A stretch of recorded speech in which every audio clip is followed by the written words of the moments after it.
Hello folks, I'm Alex, this is Alex Unabridged, and these are my thoughts on Gideon the Ninth by Tamsyn Muir.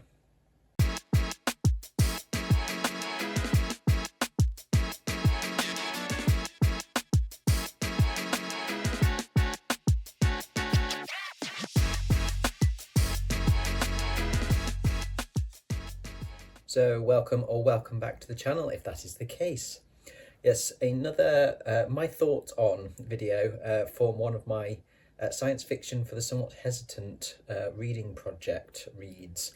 This one is Gideon the Ninth by Tamsyn Muir, so actually a little bit of science fantasy for me for one of my October reads. This was read last month.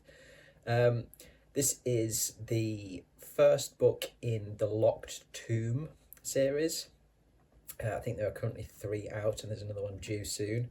And it introduces Gideon Nav, who is an orphan raised by the Ninth House. The kind of universe has several different sort of houses, and this is the Ninth. And Gideon sort of wants to escape her indentured servitude to the Ninth House and to the house's necromancer, a woman called Harrow Hark. Harrow is the house's heir. She requires a skilled cavalier, a swordswoman essentially, to accompany her to a competition hosted by the Emperor that will determine who becomes an immortal, all-powerful lictor. Despite the mutual dislike between Gideon and Harrow, Gideon agrees to assist, and they basically go off to this gothic palace of the Emperor's, where they need to complete a series of dangerous trials so that Harrow can become a lictor and Gideon can potentially earn her freedom. So they have to navigate these challenges and unravel some political intrigue, and they discover some secrets as well that could change everything they thought they knew. So what did I think of this one then? This is quite an odd book, this one. It certainly to me it was. I'd never read anything like this before. And when I started it, I didn't think I was going to like it. There were elements of it to like, but I struggled with it to begin with, largely because of its style. It's very much kind of its style in several ways. In fact, the setting of it, the setup of the universe, it is gothic fantasy in space. It's necromancy, so you've got kind of all the kind of sort of lore that goes around that kind of thing to come into it. There's a lot of language which is obviously made up, for the world, which I do struggle with sometimes to kind of get into. And so it's kind of this science fiction, far future sort of space stuff mixed with gothic sort of fantasy. That was quite jarring to start with. And I think the thing that jarred the most for me was some of the gothic description and the writing stuff and that sort of stuff. But then the humour and some of the dialogue and things like that is extremely contemporary. And that was took quite a lot to kind of get into that. The first section of it, where they're establishing what the Ninth House is and who the main characters are, I kind of thought, I don't think I'm going to like this. I was struggling with some of the humour quite a bit.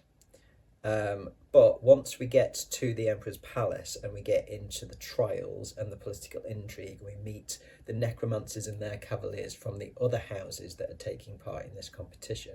And it becomes this kind of mystery adventure type thing with, as I say, political intrigue and mystery and ghosts and loads of stuff comes in. It's quite complex in its plotting. Then I quite quickly found that actually I was getting used to the language. I was getting used to the strange combination of gothic style of writing and also the very, very contemporary stuff. I was, kind of, I must have been easing into that, but I think it was the plot, it was the ideas, things like that, that really just kind of got me into it. And it was one of those that, like, even after I'd finished it, I found myself thinking about it. I enjoyed it a lot when I read it, but I think since as time's gone on, I think, yeah, my enjoyment of it has come up a bit. Or it's stuck with me. The story's definitely stuck with me. So yeah, so I think the setting, the kind of the gothic elements of it, I think are really well done. I'm not a big reader of gothic fiction of any kind, although I do like gothic stuff visually speaking. And I think, yeah, the way that Muir kind of describes the environment, despite the fact that it is this strange mix of science fiction and gothic fantasy, it was very, very clear for me in terms of visually clear. It conjured up, a really good sense of what these places were like, visually speaking, but also in terms of their feel, that kind of thing. Really, really good description. Some really beautiful prose as well in those sections. I think for me, where the writing isn't my cup of tea is still in the modern stuff. The humour, particularly, some of the humour lands. There's some great similes in there that I find really funny. I think it's the dialogue where it doesn't land for me. Gideon is quite a smart ass, and quite blunt, which I like blunt humour, but I think it's just the sort of humour. I think maybe it's just a bit too, I don't even know what the word is, just maybe a bit, it's just not my cup of tea. It's a bit too contemporary, a bit too, it's maybe just not of my generation, perhaps. I don't really know how to describe it. But yeah, it didn't land for me, basically. A lot of the dialogue humour. But some of the humour, as I say, within the rest of the writing did. So it was a mixed bag on that side of things. But I think the writing on the whole was good. And as I say, I think some of the description stuff, some of the gothic stuff was really good. There's some great prose in there for that. I really enjoyed the plot, as I say, once we got into the kind of the challenges, trials, political intrigue, that kind of thing. That was really intriguing. It was exciting. It was well paced. It kept me kind of guessing for the most part. And yeah, it was a good fun time. It was a good fun plot. Plenty going on in it for sure. The characters in it are all they're all quite different. There's a lot of archetypes, stereotypes even, but no, that doesn't matter. It works within the setting, within the tone of the book. It's quite a theatrical setting. It's quite a sort of over the top sort of plot, setting idea basically. And so to have the characters that are quite, over the top in a lot of ways, then that's fine. That works really well.